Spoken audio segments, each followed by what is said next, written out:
하나님 말씀 보겠습니다. 두 군데 봅니다. 로마서 12장 1절 먼저 보도록 하겠습니다. 로마서 12장 1절 한 구절 먼저 보도록 합니다. 같이 읽겠습니다. 그러므로 형제들아, 내가 하나님의 모든 자비하심으로 너희를 권하노니 너희 몸을 하나님이 기뻐하시는 거룩한 산 제물로 드리라. 이는 너희가 드릴 영적 예배니라. 아멘. 그리고 뒤에 고린도전서 11장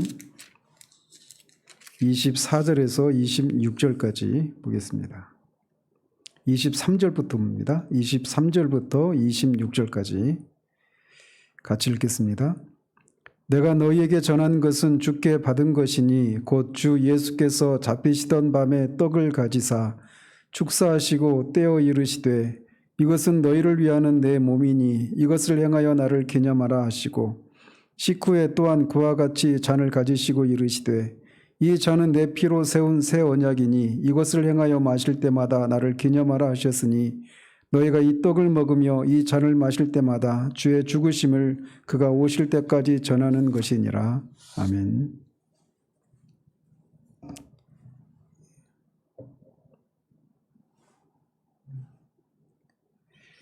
지난주부터 우리는 그리스도의 십자가로 이루어진 이 개인적인 측면들을 이렇게 모두 살피고 저번 주부터 공동체적인 측면에 대해서 살피기 시작했습니다. 그리스도께서 십자가에서 자신을 주신 목적은 새로운 공동체, 곧 교회를 세우시기 위해서인데 따라서 교회는 십자가의 공동체라고 말씀드렸습니다. 따라서 십자가에 의해서 생겨난 새로운 그리스도의 공동체인 교회는 십자가에 의해서 그리고 십자가 아래서 살아가는 공동체입니다. 그리고 십자가는 하나님과의 관계, 또 우리 자신과의 관계, 또 기독교 공동체 안팎에 있는 사람들, 그리고 폭력 및 고난이라고 하는 이 중대한 문제에 대한 우리의 태도에 대변혁을 가져오는 그런 사건이라고 말씀드렸는데, 그러면서 그 첫 번째 측면인 하나님과의 관계, 십자가가 하나님과의 관계에 어떤 변혁을 가져오게 되었는가, 이거를 개인적인 측면과 공동체적인 측면에서 살폈습니다. 십자가는 우리로 하여금 하나님과 새로운 관계를 맺게 합니다. 화목이 이루어지고 또 우리를 의롭다 하시고 우리와 화해가 이루어지고 우리를 구속을 해 주셨기 때문에 그런 하나님과 우리는 새로운 관계를 맺게 되는데, 새로운 관계를 맺게 된 그 사람들의 특징이 무엇이냐? 그거는 크게 세 가지로 나타난다라고 말씀드렸습니다. 하나님 앞에 담대하게 나아갈 수 있고, 하나님을 향한 사랑이 나타나고, 또 그런 기쁨이 나타난다라고 말씀드렸습니다. 이 담대함과 사랑과 기쁨이라고 하는 이 세 가지 측면은 개인에게서만 나타나는 그런 특징이 아니라 공동체적으로도, 그 개인의 총합인 교회 공동체 안에서도 교회가 그렇게 하나님 앞에 나아갈 때 나타나는 그런 특징이라고 말씀드렸습니다. 그런 측면에서 십자가로 인해서 하나님과의 관계가 새롭게 된 개인이나 그들의 개인의 총합인 교회는 다 경축하는, 그런 잔치하는, 축제를 벌이는 그런 특징을 가진다라고 말씀드렸습니다.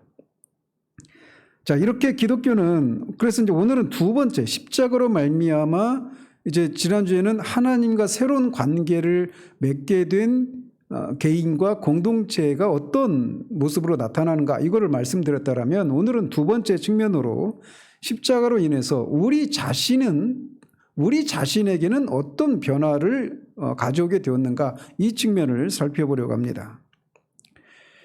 말씀드린 것처럼 기독교는 개인적으로나 공동체적으로 경축하는 삶이다, 이렇게 말을 할 수가 있습니다.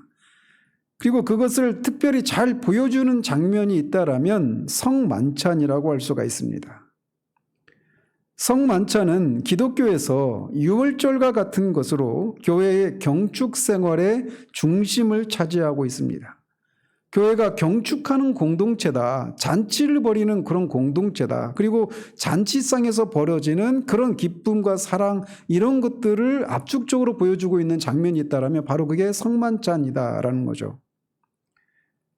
그래서 예수님은 유월절 동안에 유월절 식사를 하는 바로 그 자리에서 이 성만찬을 제정하셨습니다. 우리가 알다시피 유월절은 이스라엘 백성들이 예굽에서 예굽의 그 노예 생활에서 해방을 받은 것에 대한 기쁨을 기념하는 그런 잔치 절기이지 않습니까? 그런데 바로 그런 성격을 가진 그 유월절에 유월절 식사를 하시는 중에 예수님께서 성만찬을 제정하셨다라는 것이죠.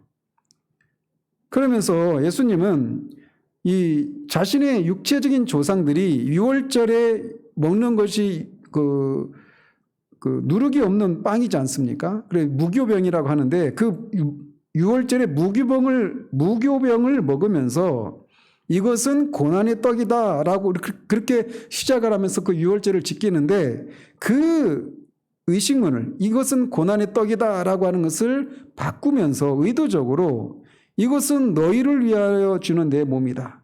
이것은 너희를 위하여 흘리는 내 피다라고 말씀하시면서 이 유월절 절기를 이 성만찬으로 바꾸셨다는 것이죠.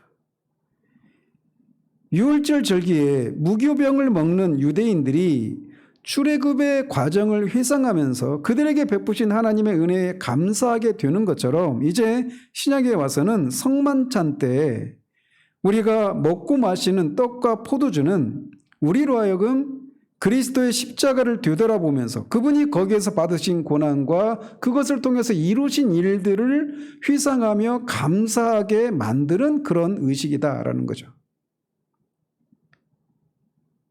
개신교회는 전통적으로 이 세례와 성찬 이 두 가지 성례를 복음의 성례전 혹은 은혜의 성례전 이렇게 불렀습니다.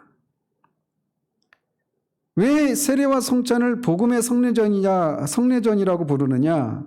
이 세례와 성찬은 복음의 중심적인 진리들을 아주 이렇게 그림으로 그렇게 묘사해주고 있는, 극적으로 묘사하고 있는 그런 성례이기 때문에 복음의 성례다 이렇게 부릅니다.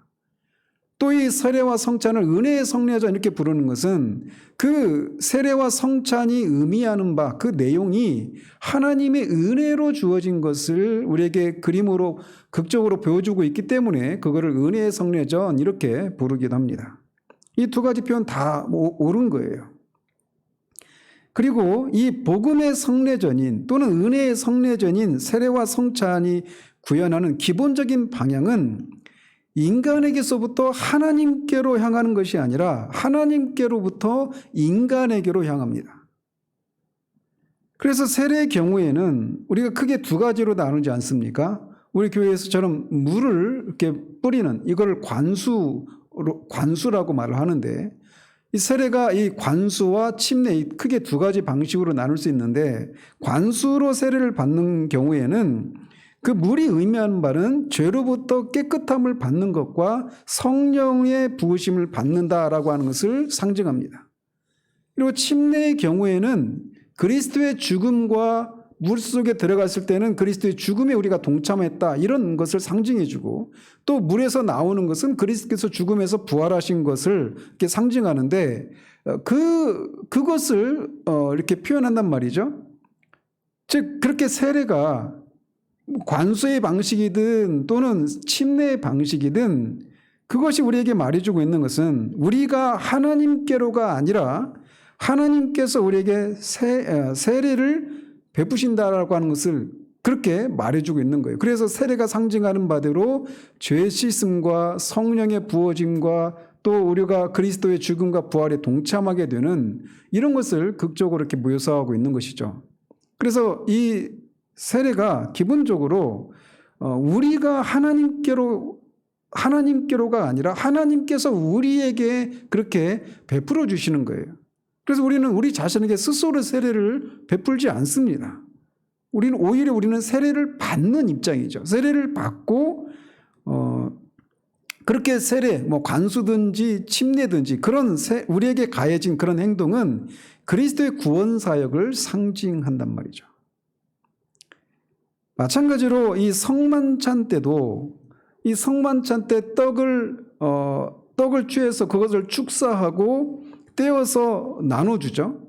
그리고 포도주를 취해서 또 축사하고 그것을 나눠준단 말이에요. 그렇게 성만찬이 그렇게 진행이 되는데, 이렇게 떡과 포도주, 성만찬에서 떡과 포도주를 우리가 나누는데, 그거를 우리가 스스로 그거를 취하는 게 아니라 나눠주는 것을 우리가 받는 거예요. 우리는 이것을 스스로 이렇게 취해서도 안 되는 거죠. 그것들은 우리에게 주어지는 겁니다. 세례처럼 그것 성만찬에서 떡과 포도주도 우리에게 주어지는 것이고 우리는 그것을 받는 거죠. 그리고 육체적으로 그 떡을 먹고 포도주를 마시는 것과 마찬가지로 그걸 먹고 마실 때 우리는 믿음으로 우리 마음속에서 십자가에서 죽으신 그리스도를 먹고 마시는 겁니다. 따라서 이 두 성례, 즉 세례나 성찬이나 다 이렇게 다소 수동적으로 주는 것이 아니라 받는 자의 입장에 처해 있는 거예요. 베풀어주는 시혜자가 아니라 수혜자의 입장에 처해 있단 말이죠. 이런 의미에서 이 복음의 성례전인 세례와 성찬의 방향은 인간이 하나님께로가 아니라 하나님께서 우리에게 그렇게 향하는 그런 성격을 가진단 말이죠. 그렇지만 이 세례와 성만찬이 마냥 수동적이기만 한 것이 아닙니다. 그냥 우리가 그거를 일방적으로 받기만 하는 그런 성격을 가진 것이 아니라 우리 쪽에서 하나님을 향해서 무엇인가를 할 수 있는 그런 기회이기도 해요. 어떤 면에서 그러느냐? 세례는 믿음을 고백하는 그런 기회가 됩니다. 이건 우리 쪽에서 하는 것이죠. 그리고 성만찬은 그 주님의 희생을 상징하는 떡과 포도주를 마시면서 우리는 뭘 합니까? 그걸 통해 감사를 표하죠. 그런 은혜를 베푸신 하나님께 감사를 드린단 말이에요. 성만찬이 이렇게 이 감사를 하나님께 드린다라고 하는 이런 개념이 있기 때문에 이 성만찬이라고 하는 이런 명칭이 점점 감사라고 하는 뜻의 헬라어로 유카리스티아라고 하는 그런 단어가 이제 성찬이라고 하는 단어로 이렇게 점점 그렇게 그 단어가 점점 퍼지게 됩니다. 교회 안에서 성만찬에서 성찬, 즉 감사라고 하는 그런 말로 그렇게 점점 그 말이 점점 널리 퍼지게 되었어요. 그리고 이 감사를 드린다고 하잖아요. 드린다라고 하는 거 오퍼링이라고 하는 단어인데 이거는 기본적으로 제사가 드린다라고 하는 그런 거기에서 나온단 말이죠. 그렇기 때문에 이 성만찬이라고 하는 단어가 감사를 드린다라고 하는 그런 개념을 포함하고 있어서 성만찬이라고 하는 용어 대신에 성찬이라고 하는 단어가 교회 안에 퍼지기 시작했고 또 성찬이 감사를 드리잖아요. 드린다라고 하는 것은 제사를 표현한단 말이에요. 그러다 보니까 이제 성만찬 제사라고 하는 용어들이 교회 안에 등장하기 시작한 겁니다. 성만찬, 성찬, 성찬식 제사 이런 용어들이 교회 안에 들어오기 시작했어요. 자, 그렇다면 오늘 살펴보려고 하는 게 이제 이겁니다. 과연 성찬식 제사라고 하는 표현이 옳은가라는 겁니다. 그것을 어떤 경우에도 사용할 수 없는지, 만약에 또 사용할 수 있다라면 어떤 의미에서 이 용어를 사용할 수 있는지라고 하는 것을 살피는 것을 통해서 처음에 말씀드린 것처럼 십자가가 우리 쪽에서 우리 자신을 향해서도 어떤 변혁을 가져오게 되었는데 이 어떤 면에서 그런 변혁을 가져오게 되었는가 이 내용을 살펴가려고 합니다. 자, 그래서 성찬식 제사라고 하는 말이 과연 옳은가? 이거를 다루기 전에 먼저 우리가 기억해야 될 것은 성만찬 때 행하는 것이 즉 우리가 성찬을 행하는 것이 그리스도께서 십자가에서 보이신 자기 희생과 이 다음 5가지 면에서 관련된다라고 하는 면에 동의가 이루어져야 그제서야 성만찬 제사가 옳은 것인지 아닌지를 논할 수 있게 되는 거예요. 그래서 이 성찬이 뭐를 의미하는지 이거를 먼저 우리가 살펴봐야 합니다. 그래서 첫 번째로 오늘 우리가 읽었던 고린도전서 11장 24절 25절에 의하면 성찬이 의미하는 것은, 그 떡과 포도주가 의미하는 것은 우리가 그리스도의 희생을 기념한다라고 하는 그런 의미가 담겨 있다라고 성경이 말을 합니다. 그래서 성만찬 제사가 옳다, 옳지 않다 이렇게 논할 때 그것을 동의하는 사람이든 동의하지 않는 사람이든 다음과 같은 것들은 분명히 공통적으로 인정을 하는 그런 거라는 거예요. 그래서 첫 번째가 그리스도의 희생을 기념한다라는 겁니다. 이 성만찬이라고 하는 게, 성찬이라고 하는 게. 그래서 오늘 본문에서도 이것을 행하여 나를 기념하라 이렇게 말하고 있어요. 그래서 이 떡과 포도주를 갖고 행하는 이런 성찬 예식은 예수 그리스도의 희생을 기념하고 생생하게 기념할 수 있도록 그렇게 눈으로 보여지는 방식으로 그렇게 우리에게 제공되고 있다는 것이죠. 두 번째로 우리는 그것이 그냥 단지 그리스도의 희생을 기념하는 것에만 그치는 것이 아니라 두 번째로는 그 희생 제사로 인한 유익에 우리가 참여한다라고 하는 그런 의미도 담겨 있다라는 겁니다. 이 성찬 예식을 행하는 그 목적은 단순히 기념하는 것, 이거 영어로 commemoration이라고 하는데 이 기념하는 것에 그치는 것이 아니라 친교로 나아가는 것이에요. 누구와? 그리스도와 친교를 나누는 것. 친교가 헬라어로 코이네라고 하는 단어인데 거기로 나아가는 겁니다. 그냥 그 떡과 포도주를 마시면서 그리스도께서 그 희생 제사를 나를 위해서 치르셨다라고 하면서 기념하는 것이 아니라 그 희생 제사로 말미암은 유익에 우리가 실제로 동참하는, 참여하는 그런 의미도 담겨 있다는 것입니다. 그래서 고린도전서 10장 16절에 보면 우리가 축복하는 바 축복의 잔은 그리스도의 피에 참여함이 아니며 우리가 떼는 떡은 그리스도의 몸에 참여함이 아니냐, 이게 수사 의문으로 이렇게 묻고 있어서 실제로 그렇게 참여하는 것이다 이렇게 말을 하고 있는 겁니다. 그렇기 때문에 이 성만찬을 우리가 이 거룩한 친교 또는 주님의 만찬 이렇게 부르는 거예요.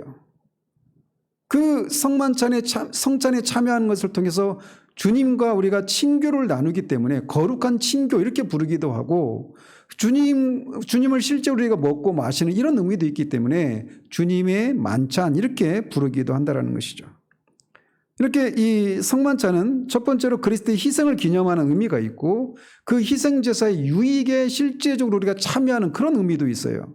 세 번째로는 우리는 이 그리스도의 희생을 전한다라고 하는 그런 의미도 담겨 있습니다.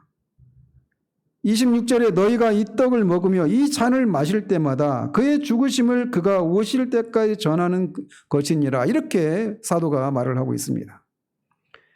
비록 우리 주님이 죽으신 것이 2000년 전에 일어난 일이지만 그 죽음을 전하는 일은 오늘날에도 계속된다라는 겁니다. 그러나 일정 기간 동안 행해지는 거예요. 왜? 그분이 오실 때까지 라고 하는 그런 일정 기간, 주님이 오실 때까지 이 성찬을 계속 행해야 하는 것이죠. 그래서 이 그리스도의 희생을 전한다라고 하는 이런 의미가 있는데 이것을 언제까지 전한다? 그리스도가 오실 때까지. 그래서 이 그가 오실 때까지라고 하는 이 말을 통해서 우리가 또 기대할 수 있는 게 뭐냐면 우리가 이 십자가에서 못 박혀 죽으신 것을 기념하는 잔치일 뿐만 아니라 그분과 누릴 하늘 잔치를 미리 맛보는 것이다라고 하는 맛보는 것이기도 하는 것입니다. 따라서 이 성만찬은 주님의 초림과 재림 사이 그 기간 내내 행해지는 의식이라는 거예요. 자, 그래서 이 성만찬은 첫 번째는 그리스도의 희생을 기념하는 것이고 그 희생의 유익에 실제적으로 참여하는 것이고 그의 희생을 전하는 그런 의미도 담겨 있습니다. 그리고 네 번째로 우리는 우리가 이루고 있는 이 연합이 그분의 희생의 공로다라고 하는 것을 담고 있는 그런 의미도 담겨 있습니다. 왜냐하면 우리는 성만찬에 결코 우리가 그냥 혼자 방에서 그렇게 성만찬에 참여하고 있는 것이 아니기 때문이에요. 그래서 우리가 성만찬에 이 주님의 희생을 기념하기 위해서 우리는 함께 모입니다. 그래서 지나가면서 말씀드리지만 여러분이 그런 뉴스를 보신 적이 있는지 모르겠는데 요즘 우리가 이 코로나 사태로 인해서 온라인 예배를 드리고 그런 일들이 생겨났잖아요. 그러면서 이제 이런 신학적인 고민이 없이 우리 교단의 가장 큰 교회죠. 아주 영향력이 있는 교회인데 그 교회에서 지지난 그러니까 2020년이네요. 20년 그 마지막 주일인지 어쩐지 그때 유튜브를 통해서 성찬을 거행했습니다. 물론 이제 그 각 집에 이 떡과 포도주를 다 그 키트를 이렇게 나눠주고 온라인으로 중예배에 참여해서 그렇게 이제 여기서 그 진행을 하면 거기서 같이 참여하는 그런 식으로 성찬이 이루어졌어요. 근데 그게 신학적인 문제, 그런 고민의 과정을 거치지 않고 그렇게 행한 것이 아닌가라고 하는 그런 의문을 떨칠 수가 없습니다. 이제 어디까지 가는지 한번 보십시오. 우리 여러분 혹시 메타버스라고 하는 용어 들어보셨어요? 여러분에게 실제적으로 아직은 먼 얘기처럼 들릴지 모르겠지만 그런 용어들이 이제 저는 혼자 상상을 합니다. 메타버스가 이 가상현실 세계가 우리에게 정말 더 깊이 우리에게 다가오게 되면 우리의 삶에 있어서도 많은 변화가 가져오겠지만 교회의 이 성만찬과 관련해서도 이제 이렇게 한 공간에 모여서 예배를 드리고 또 함께 모여서 성찬을 참여하는 이런 것들이 이 가상현실 세계로 넘어가는 대치되는 건 아닌가라고 하는 그런 두려움을 가지고 있어요. 근데 그걸 촉발한 것이 저는 그 유튜브로 그렇게 성만찬을 거행한 그런 것에서 그런 의문을 떨칠 수가 없습니다. 충분한 신학적인 고민을 거쳤는가 이런 질문을 할 수밖에 없어요. 아무튼 유명한 교회에서 하면은 다 따라하지 않습니까? 근데 그게 과연 성경적인가? 저는 개인적으로 성경적인 방식의 성찬은 아니라고 봅니다. 말씀드린 것처럼 성찬은 이 안수받은 목사가 떡을 떼서 축사하고 그걸 나눠주는 거예요. 그러니까 그 성찬이 의미하는 바가 받는 입장이 있기 때문에 그거를 그렇게 극적으로 보여준단 말이에요. 그래서 함께 모여서 나눠주고 받는 그런 것으로 성찬이 진행이 되어져야 되는데 그런 식으로 온라인을 통해서 줌 예배를 통해서 그렇게 각자 다 미리 다 나눠주고 그냥 그렇게 먹고 마시는 그런 것을 통해서 정말 진정한 성찬의 의미를 성찬 예식을 거행했다 이렇게 말할 수 있을까? 저는 퀘스천입니다.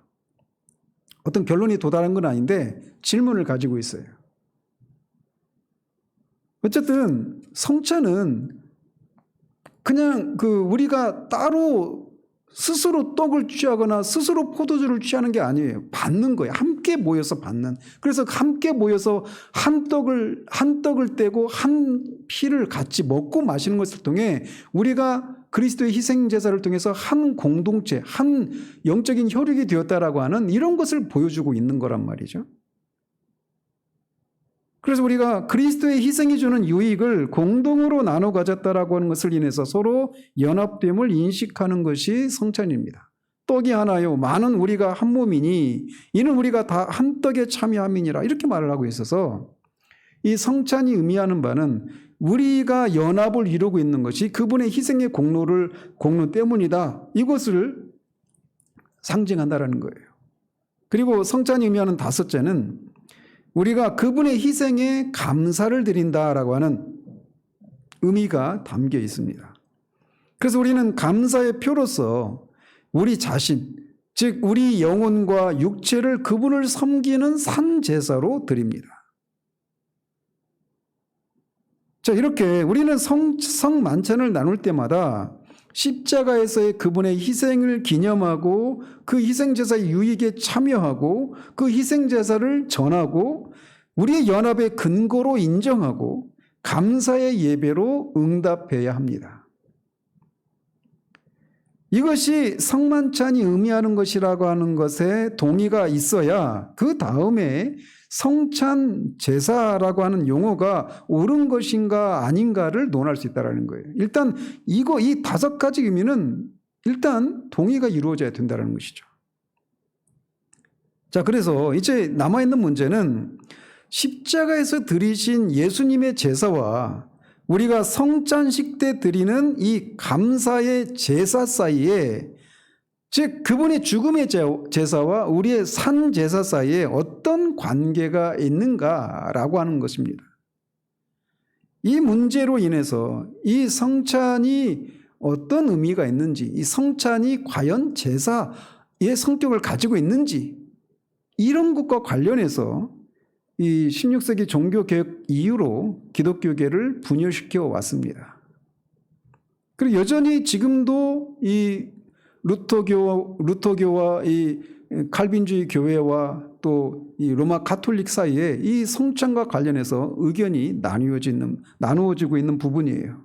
그래서 우리는 이 성찬식의 본질을 깊이 우리가 탐구해 보지 않고서는 경축하는 공동체로서의 교회에 대해서 이야기할 수가 없다는 겁니다. 자, 이미 사도시대가 끝난 직후에 초대교회 교보들은 성만찬과 관련해서 제사라고 하는 용어를 사용하기 시작했습니다. 이게 16세기 때 갑자기 나온 것이 아니라 이미 그때 용어 자체는 그런 용어들이 이미 등장을 했어요. 왜 앞에서도 말씀드린 것처럼 이 성만찬은 우리가 그것을 받고 하나님께 감사를 드린다라고 하는 개념이 있다고 그랬잖아요. 드린다라고 하는 게 오퍼링이라고 하는 게 제사라고 하는 의미와 일치하기 때문에 이미 사도시대 이후에 제사라고 하는 용어가 등장을 했다라는 거예요. 물론 이 로마 가톨릭의 그 제사 개념은 다르다 할지라도 말이죠. 그래서 그 초대교회 그 교보들은 이 제사라고 하는 용어를 이미 사용하기 시작했는데 그들은 그 안에서 말라기 1장 11절이 성취된 것을 보았기 때문이었습니다. 말라기 1장 11절에 보면 만군의 여호와가 이르노라 각처에서 내 이름을 위하여 분향하며 깨끗한 제물을 드리니 이는 내 이름이 이방 민족 중에서 크게 될 것임이니라.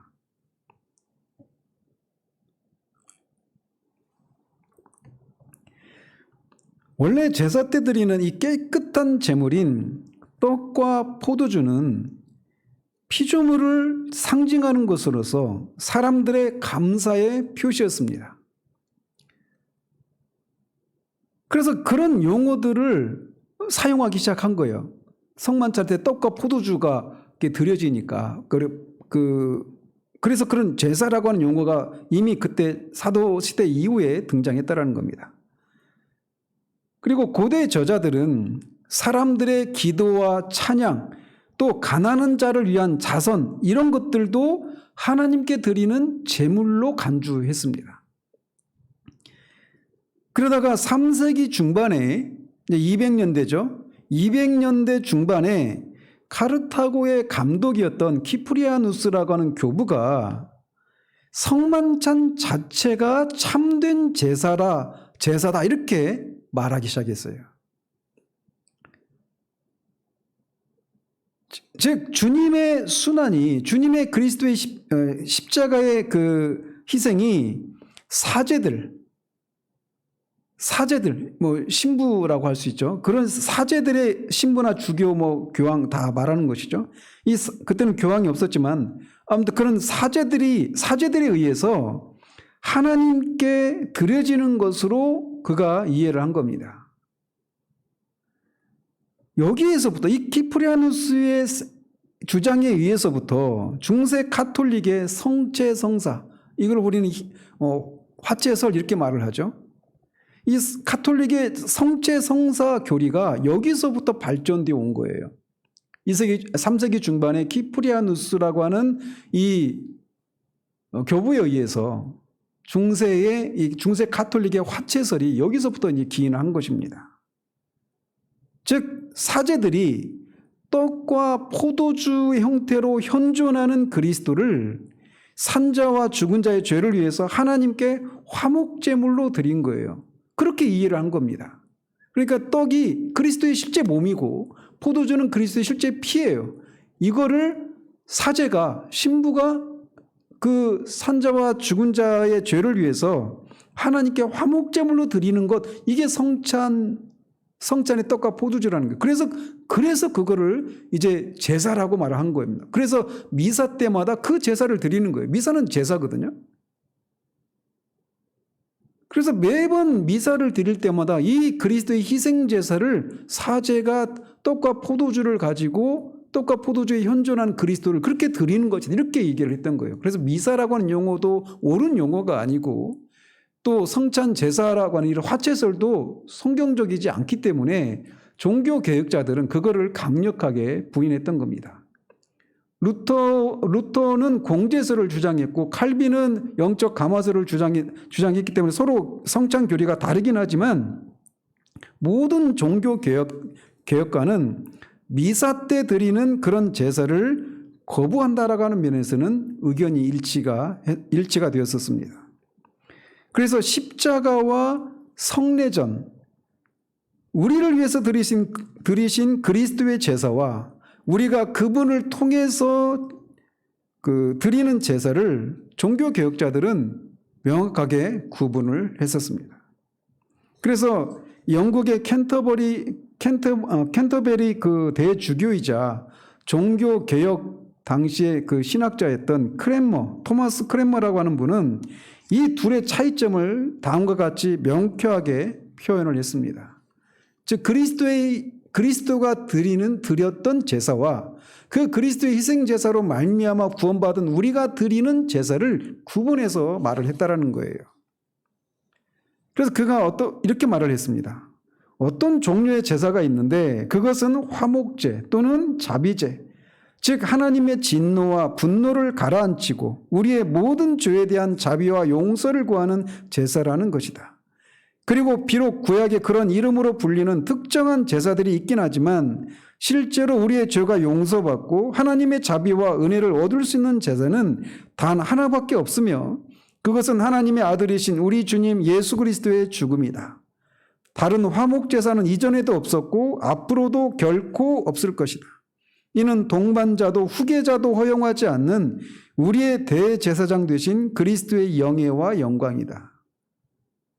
그래서 하나님의 진노를 가라앉히고 우리의 모든 죄를 용서하기 위한 그 희생제사, 화목제사는 오직 한 분 예수 그리스도를 통해서 드려진 그 십자가 희생제사 그것밖에 없다라는 거예요.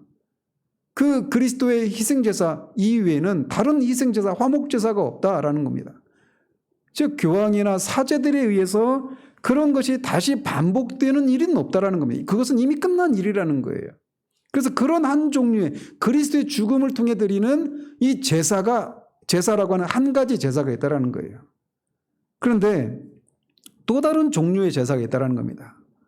또 다른 종류의 제사가 있는데 이는 우리를 하나님과 화목시키지는 못하나 왜? 그리스도만 화목시키시니까.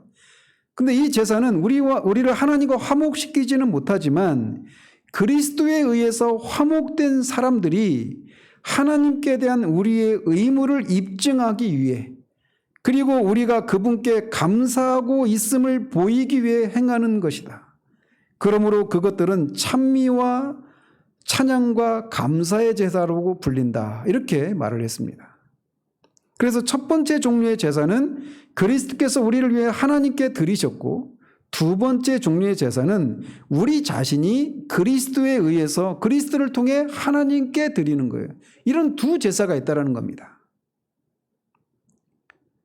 그러면서 이거를 이렇게 이 두 종류의 제사, 그리스도의 희생제사와 그 희생제사를 통해 하나님과 화목을 이루고 죄사함을 받은 자들이 그 구원에 대한 감사로 드리는 제사, 이 두 종류의 제사를 구분하고 나서 크랜머는 이렇게 이거를 일관성 있게 적용하는데 이렇게 말을 합니다. 그러면서 안수받은 목사는 여전히 제사장이라고 불릴 수 있다. 잘 들으십시오.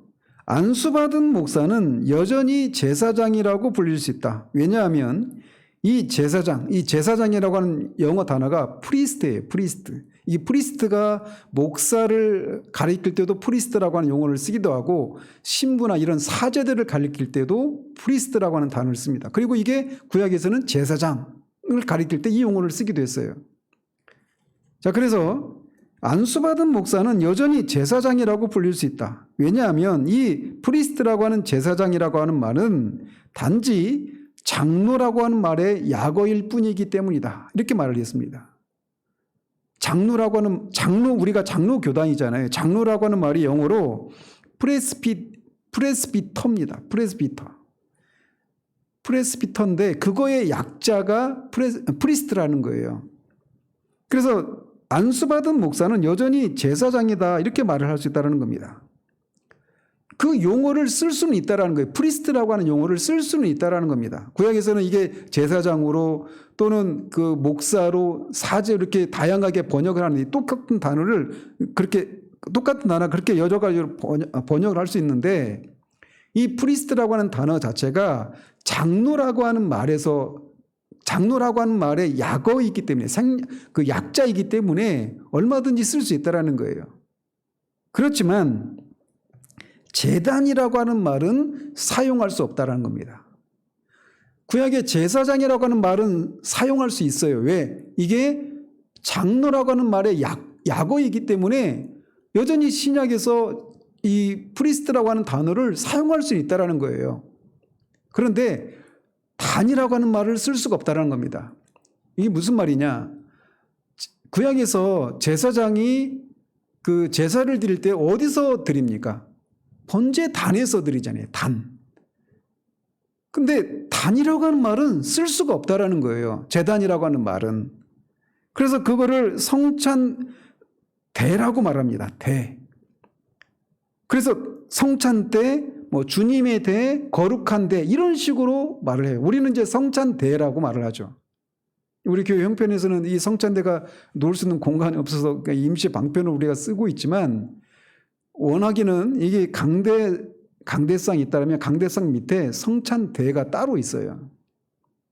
근데 그거를 성찬제단이라고 말하지 않는다라는 거예요. 그냥 대라는 거죠.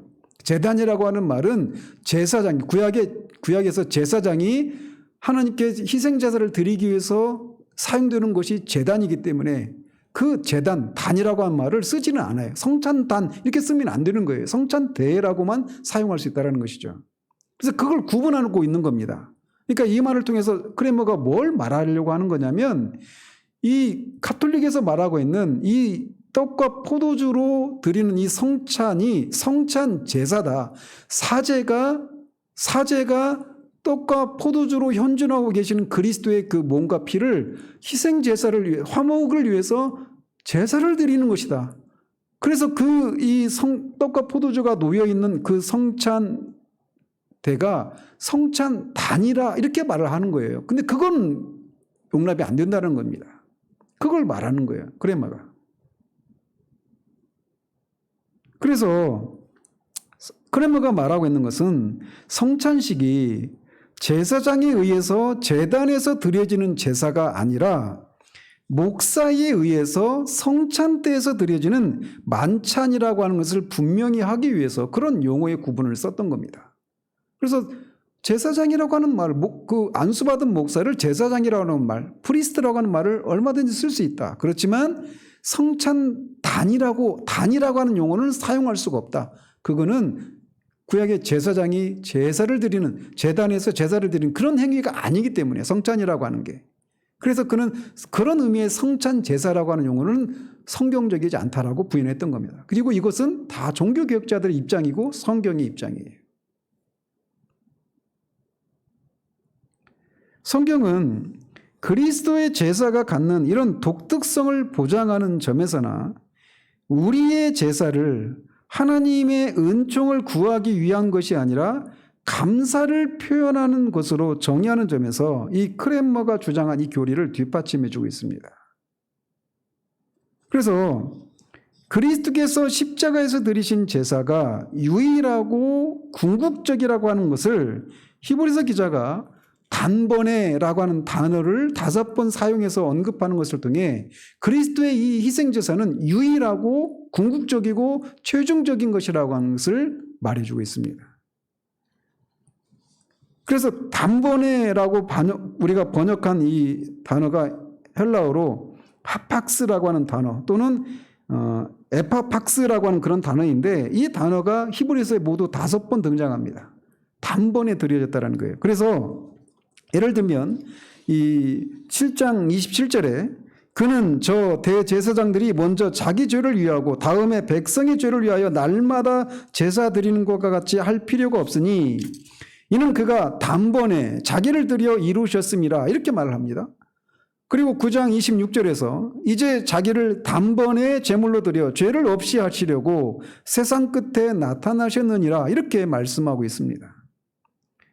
바로 그 때문에 똑같은 제사를 되풀이해서 드리면서 성전 임무를 수행했던 이 구약의 대제사장들과 달리 예수 그리스도께서는 죄를 위하여 한 번에 영원한 제사를 드리시고 하나님 우편에 앉으셔서 자신의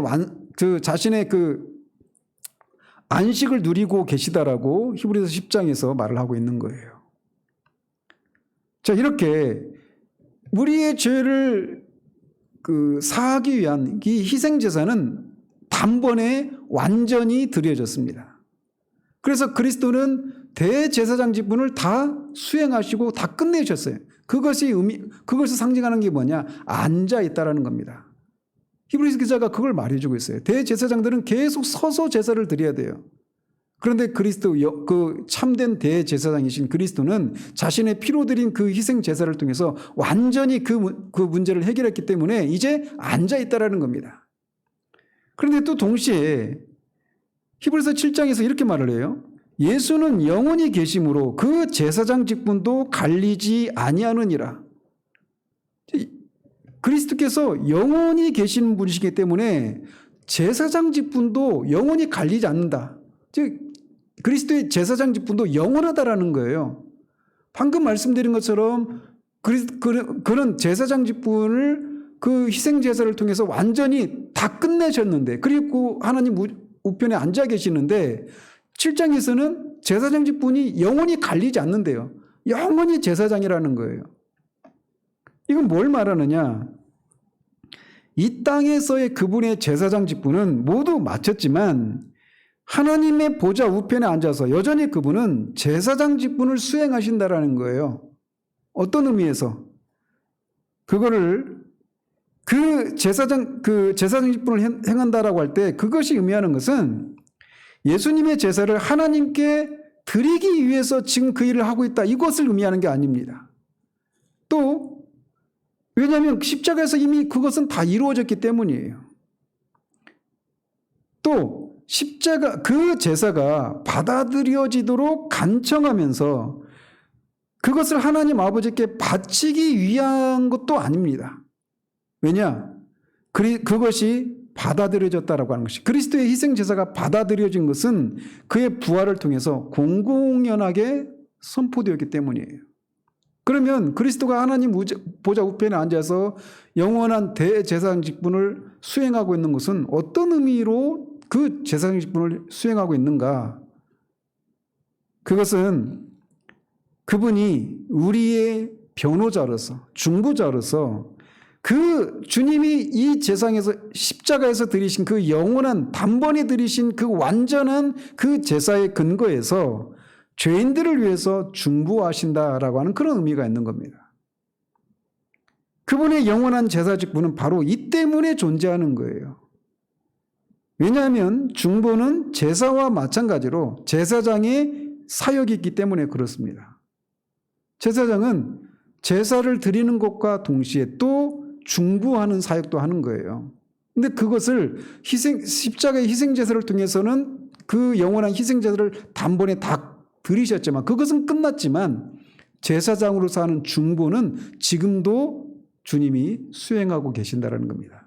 그래서 히브리서 7장 23절 25절 그 말미에 그가 항상 살아서 그들을 위하여 간구하심이니라 이렇게 말을 하고 있는 것이죠. 자, 이렇게 성경은 그리스도께서 우리의 희생제사를 우리의 죄를 위해서 드린 그 희생제사를 유일한 희생제사가 있다라고 그렇게 말을 하고 있어요. 이렇게 못을 받고 있습니다. 그러면 우리가 드릴 제사는 없는가? 있다라는 겁니다. 그러나 다만 그 제사의 특성과 목적이 다르다라는 거예요. 우리가 드리는 제사와 그리스도가 드린 제사는 그 특성과 목적이 다르다라는 겁니다. 우리가 드리는 제사는 물질적인 것이 아니라 영적인 제사입니다. 그리고 우리가 드리는 목적은 하나님과 화목을 이루기 위해서 드리는 제사가 아니라 그리스도께서 드리신 화목 제사에 대한 감사의 응답을 표현하는 성만찬적인 것이라는 겁니다. 성만찬이라고 말하지 않고 제가 성만찬적이다 이렇게 말을 하고 있는 것을 주의할 필요가 있습니다. 성만찬이 우리가 하나님께 드리는 어떤 화목을 위해서 드리는 하나님의 은혜를 받기 위해서 드리는 제사가 아니에요. 오히려 그리스도의 희생제사를 통해서 우리에게 주신 그 은혜에 대해서 감사하기 위해서 우리가 드리는 것이란 말이죠. 그런 의미에서 성만찬적이다 이렇게 말하는 겁니다. 신약에서는 교회가 제사장적인 공동체로서 거룩한 제사장이자 왕같은 제사장이고 그 안에서 모든 하나님의 백성은 똑같이 다 제사장들이다 이렇게 베드로전서에서 우리에게 말해주고 있어요. 이거를 이제 루터가 만인 제사장설 이렇게 말을 했던 것이죠.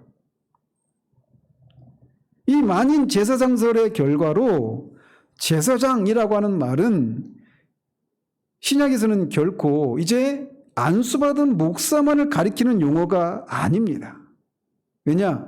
저 같은 목사 역시 다른 사람들이 드리는 제사를 함께 드리는 그런 사람에 불과하기 때문에 그래요. 그래서 목사가 드리는 제사라고 해서 다른 사람들이 드리는 것과 별반 다르지 않습니다. 이거를 가톨릭 용어로 사제가 드리는 제사와 이 일반 성도들이 드리는 제사가 다르지 않다라는 거예요. 그렇다면 그래서 이제 신약의 모든 십자가의 공동체인 그리스도 안에 교회 안에 속한 모든 지체들은 다 거룩한 제사장이 이렇게 성경이 말을 하고 있는데 제사장이니까 당연히 제사를 드려야죠. 그러면 거룩한 제사장인 우리 신자 한 사람 한 사람은 하나님께 어떤 종류의 제사를 드릴까요?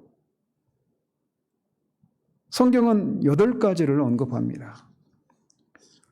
짧게 그 제목만 이렇게 말씀을 드리면 첫 번째로 우리는 오늘 우리가 읽었던 이 로마서 12장 1절에서 말하고 있는 것처럼 첫 번째 우리가 드리는 제사는 우리 몸을 그분을 섬기기 위한 산 제사로 그분께 드립니다. 이게 우리가 하나님께 드릴 제사예요. 이것은 어떤 물질적인 그런 제사를 말하는 게 아니라 영적 예배라고 분명히 우리에게 말해주고 있어요. 이것은 아무래도 이 마음의 예배를 표현할 때만 하나님이 기뻐 받으시는 예배이기 때문에 이렇게 영적인 예배다 이렇게 말을 하는 것이죠. 요한복음 4장에 있는 것처럼 영과 진리로 드리는 예배만 하나님이 받으시잖아요. 그래서 우리가 드리는 제사는 이렇게 영과 진리로 드리는 예배, 영적인 예배, 이것이 우리가 하나님께 드리는 첫 번째 제사다 이렇게 성경은 우리에게 말해주고 있어요. 두 번째로 우리는 히브리서 13장 15절에서 말하고 있는 것처럼 찬양과 예배와 감사라고 하는 제사를 드립니다. 그리고 세 번째로는 계시록 5장 8절에 있는 것처럼 기도입니다. 기도도 제사라고 할 수 있어요. 네 번째로는 시편 51편 17절에서 말하고 있는 것처럼 상하고 통회하는 마음의 제사. 이거를 제사라고 성경은 우리에게 말해주고 있어요. 다섯 번째로 빌립보서 2장 17절에 보면 믿음의 제물 이렇게 말을 합니다. 즉 믿음이 제사라고 말을 하고 있는 거예요. 믿음 자체가.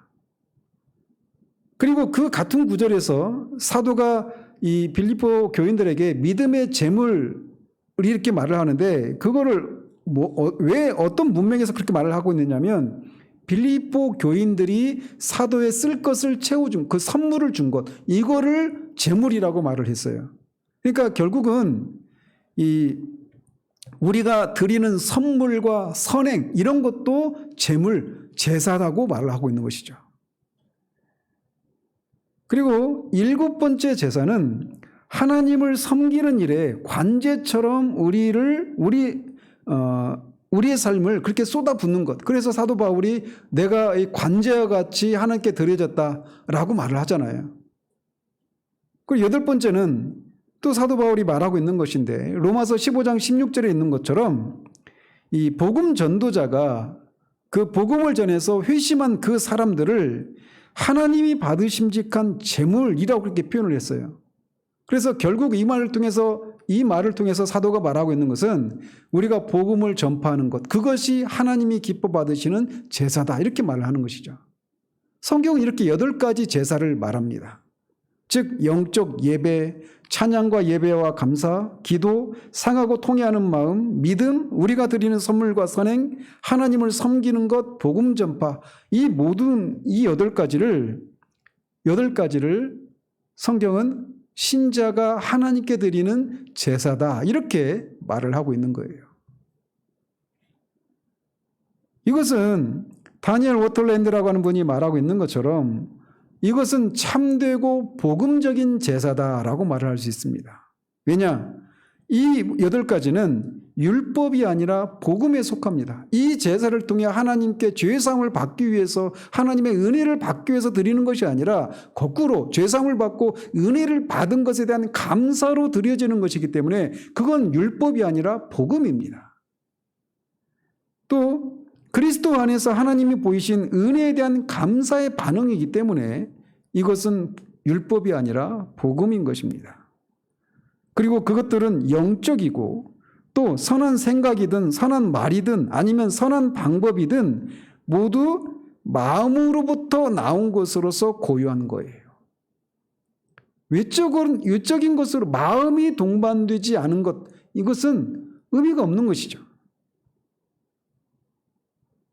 그렇기 때문에 성찬식이 오직 그리스도의 제사를 기념하고 또 우리가 그에 반응하는 이 8가지 제사를 드릴 수 있는 그런 기회라고 하는 점에서 성찬을 제사라고 하는 그런 말을 사용할 수 있다라고 이 다니엘 워털랜드가 말을 합니다.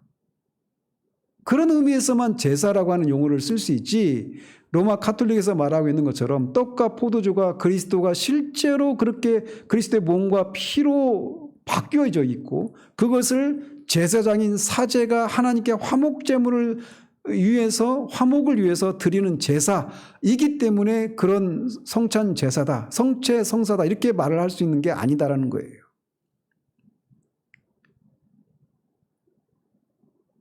이렇게 십자가는 우리에게도 이런 변화를 가져오는 거예요. 그래서 십자가의 은혜, 십자가의 대속의 죽으심을 통해서 우리가 하나님과 화목을 이루고 죄 사함을 받은 이 사람들이 이렇게 그 은혜에 대한 감사함으로 하나님을 예배하고 찬양하고 기도하고 하나님을 섬기고 복음을 전파하고 또 이웃을 섬기고 선물을 주고 믿음을 발휘하고 이런 모든 행위들을 한다는 겁니다. 그런데 이것이 교회적으로 공동체적으로 이것을 행하면서 그것이 복음으로, 이것을 행함으로 구원을 얻기 위해서 또는 은혜를 얻기 위해서 하는 것이 아니라 이미 받은 구원에 대한 감사로 기쁨으로 이것을 행하고 있기 때문에 십자가로 말미암아 탄생하게 된 이 십자가의 공동체인 교회는 경축하는 공동체다라고 말할 수 있는 거예요. 그 경축하는 공동체 안에 속한 우리 한 사람 한 사람이 기쁨으로, 경축하는 마음으로, 감사하는 마음으로 이런 제사를 우리가 드릴 수 있는 겁니다. 그전에는 이런 것들이 복음의 형태로 드려진 것이 아니라 율법의 형태로, 이것을 드리는 것을 통해 무엇인가를 반대급부로 얻기 위해서 드려지는 것이었다면 이제 십자가로 말미암아 그리스도의 희생자들을 통해서 하나님과 화목을 이루고 죄사함을 받은 구원받은 사람들은 이제 이게 복음으로, 감사함으로, 자원해서 영적으로 드리는 기쁨의 그런 제사가 된다라는 것입니다. 그래서 십자가에 이게 이 경축하는 공동체 안에 있는 우리 한 사람 한 사람에게 일어난 그런 변화다라고 말할 수 있는 거예요. 기도하겠습니다. 하나님 아버지, 십자가의 공동체인 교회가 이제 경축하는 공동체로서 십자가의 그 희생 제사에 대해서 우리가 하나님께 드리는 이 제사가 어떤 성격의 것인지, 어떤 모습으로 어떤 것들이 있는지에 대해서 우리가 살펴보았습니다. 아버지 하나님, 우리가 늘 하나님을 예배하고 기도하고 믿음을 발휘하고 복음을 전파하고 또 여러 가지 선물을 드리고 하나님을 섬기고 하는 이런 것을 통해 우리가 하나님께 산 제사를 드린다라고 말하고 있지만, 그것이 정말 율법적으로 드려지고 있는 것이라면 그것은 하나님이 기뻐 받으실 수 없는 제사인 것을 우리가 기억하고, 정말 우리가 드리는 이 제사가 복음으로 감사함으로 그렇게 드리고 있는 것인지를 돌아볼 수 있도록 하나님 도우시옵소서. 하나님이 받으실 수 없는 것들을 받으시기로 강요하는 그런 우리들 되지 않도록 하나님 도우시옵소서. 우리 안에 십자가로 말미암은 그 구원의 은혜가 늘 우리 가운데 생생하게 살아있을 수 있어서 우리가 하나님께 이런 다양한 제사를 드릴 때 복음으로 감사함으로 기쁨으로, 그래서 정말 그리스도의 신앙이 경축하는 그런 삶 자체인 것을, 이런 제사를 드리는 것을 통해 드러내는 우리들 될 수 있도록 도우시기를 원합니다. 예수 그리스도 이름으로 기도합니다. 아멘.